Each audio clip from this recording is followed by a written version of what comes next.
योजनेसंदर्भात एक महत्त्वाची अपडेट. तर लाडकी बहीण योजनेसंदर्भात महत्त्वाची अपडेट. लाडकी बहीण योजनेचे 2 हप्ते एकत्रित येणार असल्याची माहिती आहे. ऑगस्ट दोन्ही महिन्याचे एकत्रित 3000 येण्याची शक्यता आहे. तर लाडकी बहीण योजनेसंदर्भात ही महत्त्वाची अपडेट.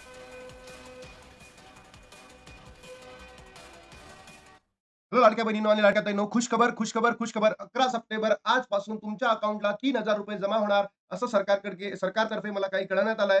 तरीही जी-आर आलेला नाहीये. तर लाडक्या बहिणींनो बघा, सर्वात मोठी अपडेट आलेली आहे. 2.40 कोटी बहिणी पात्र यादीमध्ये आलेल्या आहेत. तुमचं नाव त्या यादीमध्ये आलं का तुम्ही चेक करा, कारण तुम्हाला आज वाटप होण्याची दाट शक्यता आहे. बघा लाडक्या बहिणींनो, 2 दिवसाच्या अगोदर जी-आर आलेला होता आणि तो जी-आर आहे ना वाढून आलेला आहे. काय आलेला आहे? जी-आर वाढून आलेला आहे लाडक्या बहिणींनो.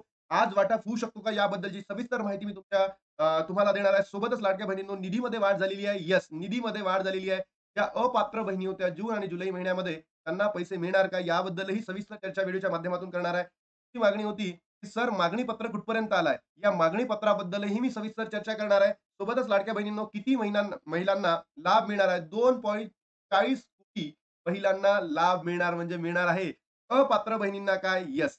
ज्या बहिणींची पडताळणी झालेली आहे त्या बहिणींना काय मिळणार आहे? लाडक्या बहिणींनो लाभ मिळणार आहे. बघा लाडक्या बहिणींनो, जर तुम्ही बघितलं असेल जुलै महिन्याचा हप्ता जो तुम्हाला मिळाला होता, त्याच्यामध्ये फक्त 335 कोटी मंजूर झाले होते. पण या महिन्यामध्ये जो जी-आर आलेला आहे त्याच्यासाठी किती पैसे मंजूर झाले? 344 कोटी 30 लाख.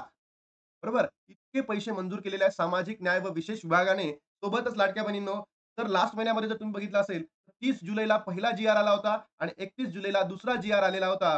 तर मला काल सरकारी माध्यमांकडून लक्षात आलं, तो दुसरा जी-आर होता लास्ट महिन्याचा, तो या महिन्याचा पहिला जी-आर आहे. फर्स्ट जी-आर आहे. मग आता काय होणार आहे? त्या महिन्यामध्ये म्हणजे ऑगस्ट महिन्यामध्ये जो हप्ता आहे, त्याचा सप्टेंबर महिन्याचा म्हणजे आज किंवा उद्या हा पहिला जी-आर म्हणजे या महिन्याचा दुसरा जी-आर असणार आहे आणि तो जी-आर अल्मोस्ट 3,500 कोटीचा असणार आहे. 3,500 कोटीचा असणारा लाडक्या बहिणींनो, ही इन्फॉर्मेशन पहिल्यांदा तुम्हाला कोणीतरी देत असेल, तर तुम्ही पहिल्यांदा व्हिडिओला बघत असाल तर नक्की लाईक करा, शेअर करा, सबस्क्राईब करायला विसरू नका. सोबतच त्या अपात्र बहिणी असेल, अपात्र बहिणी, त्यांनी कमेंट बॉक्समध्ये आपलं नाव आणि आपला जिल्हा टाका. कारण बघा, आपण मागणी ही करत होतो, की ज्या बहिणी अपात्र ठरलेल्या होत्या त्यांना जून, जुलैचा हप्ता मिळावा. तर बघा, पहिल्या जी-आरमध्ये सुद्धा अमाउंट वाढून आली आहे. दुसऱ्या जी-आरमध्ये अल्मोस्ट लाडक्या बहिणींनो 500 कोटी वाढलेले आहेत आणि जो तिसरा जी-आर येणार आहे, याच्यामध्ये सुद्धा पैसे वाढून येणार आहेत. म्हणजे 410 मागच्या महिन्याचा होता. या महिन्यामध्ये तो 550 करोडच्या घरामध्ये जाणारा लाडक्या बहिणींनो. म्हणजेच काय, त्या अपात्र बहिणी ठरलेल्या होत्या त्यांना आता लाभ मिळायला सुरुवात होणार आहे. आणि आता सर्वात मोठी जी बातमी आपल्या समोर आलेली आहे, तर ती बघा काय आहे? लाडकी बहीण योजनेबाबत महत्वाची अपडेट लोकसत्ताची आहे. म्हणजे ऑथेंटिक न्यूज आहे लाडक्या बहिणी, ऑथेंटिक न्यूज आहे.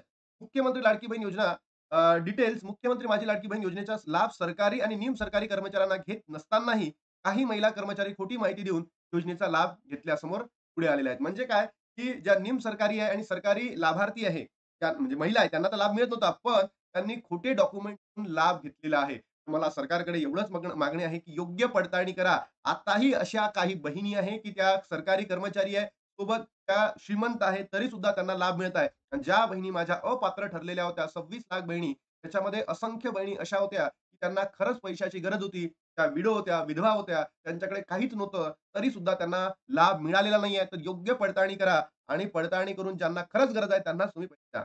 नंतरची बघा काय अपडेट आहे. अमरावती जिल्ह्यामध्ये मुख्यमंत्री माझी लाडकी बहीण योजनेचा लाभ सरकारी आणि निमसरकारी कर्मचाऱ्यांना घेत नसतानाही काही महिला कर्मचाऱ्यांनी खोटी माहिती देऊन योजनेचा लाभ घेतल्याचे समोर आलेले आहे.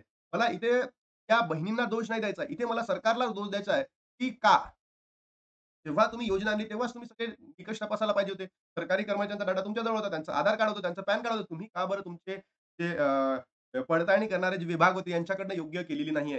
हेच मला सरकारला इथे म्हणायचं आहे. आणि आता तुम्ही अपात्र आणि पात्रतेचा खेळ खेळून आमच्या बहिणींना अपात्र ठरवताय आणि त्यांना पैसे मिळणार नाहीयेत. हे चुकीचं आहे. बरोबर? याचा जो सरकारला जो पुढे जाऊन इफेक्ट मिळणार आहे ना, तो भयंकर असणार आहे. यामध्ये जिल्हा परिषदेच्या 4 ते 5 महिला कर्मचाऱ्यांचा समावेश असून येत्या आठवड्याभरात याबाबत अंतिम अहवाल जाहीर होण्याची शक्यता आहे. अहवाल यापूर्वी बघण्यात आलेल्या 61,000 महिलांबाबतचा निकाल स्पष्ट होणार आहे. म्हणजे बघा, आता तुम्ही विचार करा, की या आठवड्यामध्ये अंतिम यादी येणार आहे म्हणते. मग ते तुम्हाला पैसे कधी देणार? बरोबर? अंतिम यादी या महिन्यामध्ये येईल. मग या ज्या बहिणी आता अपात्र ठरलेल्या आहेत, ज्याच्यापैकी काही बहिणी पडताळणीतून पात्र ठरतील, मग त्यांना कधी पैसे मिळतील? त्यांना नेक्स्ट महिन्यामध्ये पैसे मिळणार आहे. त्या महिन्यामध्ये पैसे मिळणार नाही. कारण त्याची पडताळणीच झाली नाहीये आणि पडताळणी कधीपर्यंत 15 तारखेच्या आत म्हणजे मागच्या महिन्यामध्ये 15 तारखेच्या आत ज्या बहिणींची पडताळणी झाली असेल, त्याच बहिणींना ते पैसे मिळणार आहेत. त्याच बहिणींना म्हणजेच मी काय म्हणतोय, आता ऑगस्ट महिन्याच्या 15 तारखेच्या आत त्यांची पडताळणी झाली आहे. त्याच बहिणींना या ऑगस्टचा हप्ता मिळणार आहे लाडक्या बहिणींनो आणि सगळे हप्ते तुम्हाला सोबत दिले जाणार आहे. सगळे हप्ते सोबत दिले जाणार आहे. म्हणून लक्षात घ्या, की आता ज्या बहिणींची पडताळणी झालेली नाहीये त्यांना मिळणार का? नाही. त्या बहिणींची पडताळणी झालेली नाही त्यांना ते पैसे मिळणार नाही. म्हणून कमेंट बॉक्समध्ये सांगा तुमची पडताळणी झालेली का? तुम्ही कोणता जिल्हा आहे? तुमचं गाव काय? तुमचा तालुका काय? सगळं सांगा कारण की आपल्याला त्या ठिकाणी पडताळणी करणं गरजेचं आहे. जिल्ह्यात 6,98,000 म्हणजे 7,00,000 लाभार्थी असताना सरकारने 61,000 महिलांचा सन्मान निधी नाकारला आहे. एकाच कुटुंबातील 2 पेक्षा जास्त लाभार्थी, वयोमर्यादेचे उल्लंघन, घरात 4 चाकी वाहन, सरकारी निमसरकारी पदावर असलेल्या मर्यादेपेक्षा जास्त उत्पन्न असणे, यामागील कारणे आहेत, असे सरकारने सांगितलेले आहे. आता पुढे बघा 48,000 महिला एकाच कुटुंबातील म्हणजे काय इथे यांचं असं म्हणणं आहे लाडक्या बहिणींनो, 2 पेक्षा जास्त लाभार्थी 2 पेक्षा जास्त लाभार्थी एकाच कुटुंबामध्ये आहे. असं या स्टेटमेंट मागचं म्हणणं आहे. तर सरकारकडे आपण हीच मागणी केली होती. सरकारने आपल्या मागणीला प्रोत्साहन देताना हे म्हटलं होतं, एक फॅमिली मागे 2 महिलांना मिळेल. पण आता आपली जी मागणी सरकारकडे गेलेली आहे, त्या मागणीमध्ये आहे, की सरसकट एका फॅमिलीमध्ये 2 असो, 3, 4 असो महिलांना लाभ मिळणं गरजेचं आहे. आणि पुन्हा पडताळणी सुरू आहे.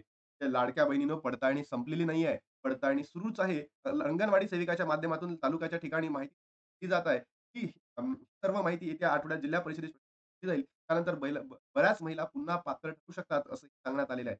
म्हणजे ज्या 61,000 महिला अपात्र ठरल्या अमरावती जिल्ह्यामध्ये, त्या पात्र ठरणार आहे. कारण सर्वांना पैसे गरजेचे आहे. बघा लाडक्या बहिणींनो, तुम्ही सगळे आतुरतेने वाट बघत होत्या कशाची? मागणी पत्राची. तर हे मागणी पत्र आपलं सरकारपर्यंत म्हणजेच मुख्यमंत्री साहेब आणि उपमुख्यमंत्री साहेब यांच्यापर्यंत पोहोचलेलं आहे. काल मी त्याच्याच निमित्ताने इव्हनिंगच्या वेळेस माझा एकही व्हिडिओ बनला नाही. कारण सरकारसोबत मला भेटायचं होतं. त्यांच्या हातामध्ये आपलं मागणी पत्र द्यायचं होतं. त्या मागणी पत्रामध्ये सरकारतर्फे मला काय सांगण्यात आलंय, थोडंसं मीटिंग मी फोटो यासाठी टाकू शकलो नाही. मला हे फोटो येणाऱ्या 1 ते 2 दिवसांमध्ये दिसतील. कारण त्यांनी सरळ सांगितलं, की लाडक्या बहिणींच्या मनामध्ये आमच्या विरोधात खूप मोठा असंतोष निर्माण झालाय आणि आमची सध्याची जी फायनान्शियल कंडिशन आहे तितकी स्ट्राँग नाही. म्हणून आम्ही लाडक्या बहिणींच्या मागण्या पूर्ण करू शकलो नाही. तर आम्हाला लाडक्या बहिणींच्या मागण्या सगळ्या पूर्ण करायच्या आहे. त्यांनी काय-काय सांगितलं मी सांगतो. 12वा आणि 13वा हप्ता ज्या बहिणींना मिळालेला नाहीये, अपात्र बहिणींना त्यांना मिळणार म्हणजे मिळणार अशीच आश्वासन सरकारने दिलेलं आहे. पहिली गोष्ट. घरातील सर्व महिलांना लाभ मिळावा का? याबद्दल सरकार थोडं संदिग्ध दिसलं त्यांच्या बोलण्यावरून. त्यांनी म्हटलं, की एका फॅमिलीमध्ये 2च महिलांना मिळणार. पण आपण सरकारला म्हटलं, की "बाबा इलेक्शनच्या वेळेस तुम्ही थोडी ना म्हणणार आहे, की एका फॅमिलीमधून 2च महिलांना वोट करा." म्हणून तेही याच्यावर विचार करतो हे बोललेले आहेत. त्या महिन्याचा लाभ त्या महिन्यामध्ये यस त्यांनी हे स्वीकारलेलं आहे. येणाऱ्या पुढल्या महिन्यांपासून थोडंसं आम्ही लाडक्या बहिणींना ज्या महिन्याचा लाभ त्याच महिन्यामध्ये देऊ. ₹2100 त्यांनी असं म्हटलंय, योग्य वेळ आल्यावर देऊ म्हणजेच दिवाळीपासून द्यायची आमची तयारी आहे आणि दिवाळीला आम्ही लाडक्या बहिणीच्या अकाउंटला ₹2100 देणार आहे. सणासुदीच्या दिवसांमध्ये 2 महिन्याचे पैसे एकत्र येस, ते सुद्धा त्यांनी मागणी एक्सेप्ट फोर व्हीलरची अट रद्द करायची. याच्यावर मी खूप विनवणी करताना सरकारने म्हटलं, "बाबा फोर व्हीलर आहे म्हणजे ते पेट्रोल टाकू शकतात, डिझेल टाकू शकतात. त्यांच्याकडे मूलभूत प्रमाणात पैसे असतात असं नाही. अट काय रद्द करतील असं मला वाटतं. म्हणजे एक्सेप्ट करणार नाही असं मला वाटतं. सर्वच राशन कार्ड येस, ही अट सुद्धा त्यांनी एक्सेप्ट केली आहे. यापुढे बहिणी अपात्र झाल्या तर त्यांचे कारणं सुद्धा द्यावी. आताच बघा अमरावतीमध्ये सगळे कारणं त्यांनी पुढे दिलेली आहेत. की त्यांनी सरळ सांगितलं, की यापुढे जर असं काही झालं, तर आम्ही योग्य रिझन देऊ आणि योग्य पडताळणी करावी. येस, योग्य पडताळणी करू. सोबत 14वा आणि 15वा हप्ता एकत्र मिळावा, अशी आपली मागणी होती सर्वात मोठी. तर सरकारकडनं म्हणजे मुख्यमंत्री साहेबांकडनं आपल्याला असं माहिती पडलं, ते ऑगस्टचा हप्ताच तुम्हाला देणार आहे आणि याच्यानंतरचा येणारा जो हप्ता आहे, म्हणजे हा सप्टेंबर आणि ऑक्टोबर हे 2 हप्ते तुम्हाला एकत्र देणार आहे. कारण दिवाळी सुद्धा असणार आहे. दिवाळी आहे पुढच्या महिन्यामध्ये. म्हणून सरकारतर्फे आपल्याला एकदम लेटेस्ट न्यूज तुम्हाला सांगतो. एक खुशखबर घेऊन येतोय लाडक्या बहिणींनो, की तुम्हाला काय होणार आहे? सप्टेंबर प्लस ऑक्टोबर असे 2 हप्ते एकत्र मिळणार आहे. म्हणजेच 15वा प्लस 16वा हप्ता आता लाडक्या बहिणींनो एकत्र मिळणार आहे आणि आय होप मी पहिला असेल, की तुम्हाला ही योग्य माहिती देणार आहे. योग्य माहिती. बरोबर? आणि जो ऑगस्ट हप्ता आहे म्हणजे 14वा हप्ता फक्त आणि फक्त ऑगस्टचाच हप्ता असणार आहे लाडक्या बहिणींनो. ही इन्फॉर्मेशन महाराष्ट्रातील तमाम बहिणींपर्यंत पोहोचवा.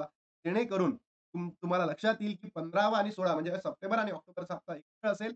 ऑगस्टचा हप्ता तो सेपरेटली मिळणार आहे. म्हणून लाडक्या बहिणींनो तुम्ही महाराष्ट्रातील तमाम बहिणींपर्यंत व्हिडिओला पोहोचवा, की आपल्या ज्या मागण्या होत्या त्या आपण आणलेल्या आहेत आणि सरकारने कोणत्या मागण्या एक्सेप्ट करायचा प्रयत्न केलेला आहे, ते सुद्धा मी तुम्हाला सांगितलेलं आहे. सोबतच लाडक्या बहिणींनो, अजूनही तुमच्या काही मागण्या असतील, तरी सुद्धा आपण आता सरकारपर्यंत पोहोचू शकतो.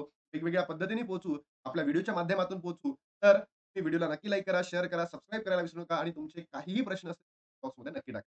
चला तर लाडक्या बहिणींनो, इथे थांबतो आणि नवीन व्हिडिओमध्ये भेटतो. जय हिंद, जय महाराष्ट्र, जय